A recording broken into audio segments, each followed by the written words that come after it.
Bagaimana struktur APBN 2024 bekerja, terutama untuk menghadapi gejolak yang diprediksi masih terjadi? Kompas Bisnis bersama David Sumual, Kepala Ekonom Bank Sentral Asia atau BCA. Selamat pagi Pak David. Selamat pagi Mbak Nenis, apa Ya, kabar? kabar baik. Bapak bagaimana? Semoga baik juga ya Pak. Ini terkait dengan struktur RAPBN di 2024 yang disusun pemerintah. Nah, apakah mampu mengatasi badai yang masih akan terjadi di tahun depan Pak? Ya mudah-mudahan prediksi badainya tidak terjadi ya Mbak Glenis ya. Karena memang kalau kita lihat pondasi ekonomi kita atau benteng ekonomi kita cukup kuat ya. Kalau kita perhatikan dari sisi inflasi kan kita terus turun. Terakhir angkanya sudah sekitaran 3%, memasuki kuartal 3 ini mungkin akan mengarah ke 2%. Dan juga dari sisi rupiah relatif stabil, dan sebenarnya ekonomi kita, sektor real kita ini tidak terlalu terpapar sebenarnya dengan ekonomi global karena porsi ekspor kita relatif kecil ya.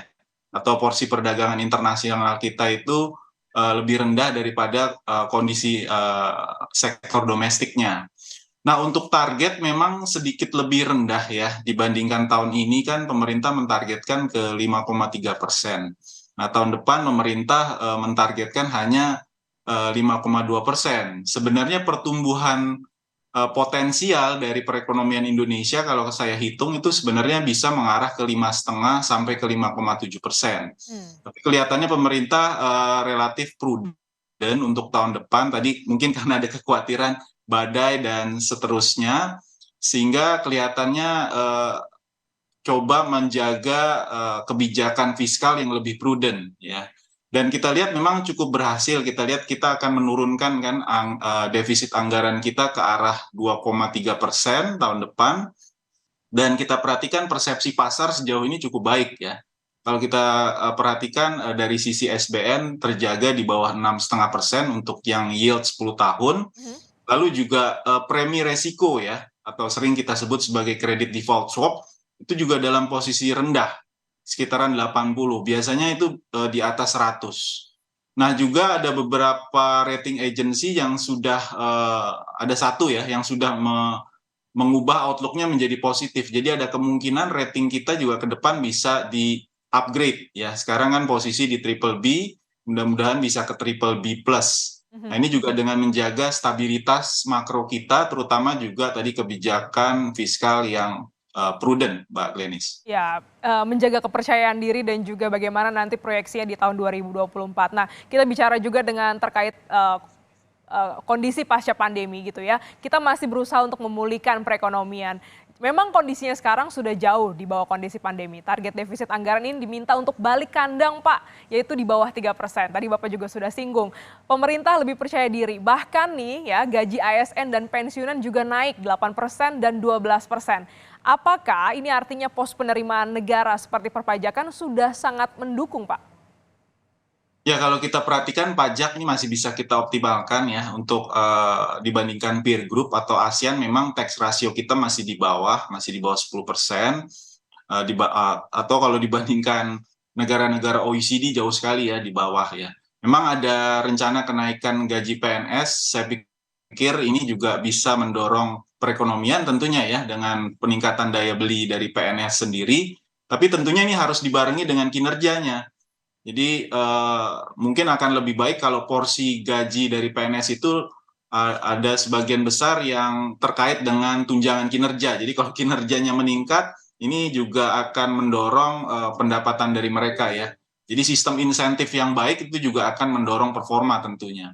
Jadi saya pikir ini cukup baik, tapi dari sisi tadi ya tax ratio kita memang masih relatif rendah, dan dari sisi imbangannya dengan kinerja ini juga harus diperhatikan. Oke baik, Pak kita ke selanjutnya nih terkait dengan anggaran belanja. Infrastruktur jadi salah satu sektor yang mendapat porsi besar. Bagaimana kita menerjemahkannya? Apakah di sini Jokowi ingin meninggalkan legacy bahwa rezimnya adalah rezim infrastruktur dan juga hilirisasi? Ya, memang cukup besar, ini tertinggi ya dalam sejarah kita untuk infrastruktur, lebih dari 400 triliun. Tapi memang perlu kita catat di sini dari segi terutama sisi efektivitas, efisiensi, maupun kualitas dari belanja itu harus kita perhatikan ya. Satu hal yang jadi catatan di sini memang angka ICOR sering kita sebut ya, incremental capital output ratio kita masih relatif tinggi. Jadi di tahun 2021-22 itu rata-rata sekitar 7,6%, ini jauh lebih tinggi dari negara-negara di ASEAN. Nah, kalau kita bisa turunkan ke level 5% aja, ini kita bisa mengarah pertumbuhan kita sebenarnya ke arah 6%. Jadi masih banyak mungkin dalam hal proses maupun juga eksekusi di lapangan maupun perencanaan ini masih ada hal-hal yang perlu kita perbaiki ya, sehingga efisiensi dan efektivitas dari belanja infrastruktur kita semakin baik. Karena anggaran 422 triliun ini cukup besar ya, tapi memang dari segi governance-nya tadi dan perencanaan saya pikir masih ada banyak hal yang perlu kita perbaikan sehingga tadi bisa mendongkrak pertumbuhan kita ke depan, Mbak Glenis. Ya, terkait dengan infrastruktur yang anggarannya besar, bahkan jumbo ini kita perlu kawal terus terkait dengan bagaimana pembelanjaan dan juga efektivitasnya. Yang juga menjadi sorotan Pak David, ini tahun depan ada pemilu. Apakah pergantian rezim ini akan memengaruhi ekonomi kita? Bisakah kita berharap pada ada sumbangan dari sektor real?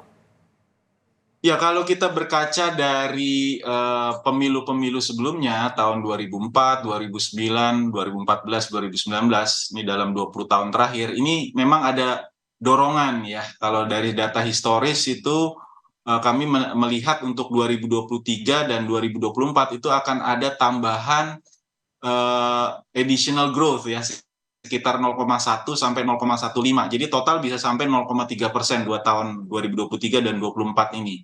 Dan juga kita perhatikan lembaga non-profit ini juga belanjanya akan meningkat ya biasanya selama pemilu ya.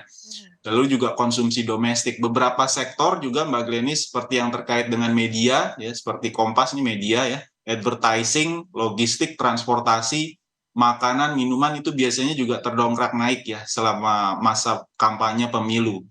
Jadi saya pikir selama kita bisa menjaga stabilitas keamanan dan politik, ini ujung-ujungnya akan mempengaruhi stabilitas ekonomi kita juga, sehingga juga akan memberikan sentimen positif terhadap perekonomian kita di tahun pemilu ini, Mbak Glenis. Baik, ini tentu menjadi menarik untuk kita cermati di 2024, ada tahun politik, ada juga bagaimana menjaga kepercayaan diri terkait pemulihan ekonomi dan bagaimana stabilitas keamanan terkait dengan proses politik. Terima kasih Pak David Sumual, Kepala Ekonom Bank Sentral Asia atau BCA telah bergabung dalam Kompas Bisnis pagi hari ini. Sehat selalu Pak.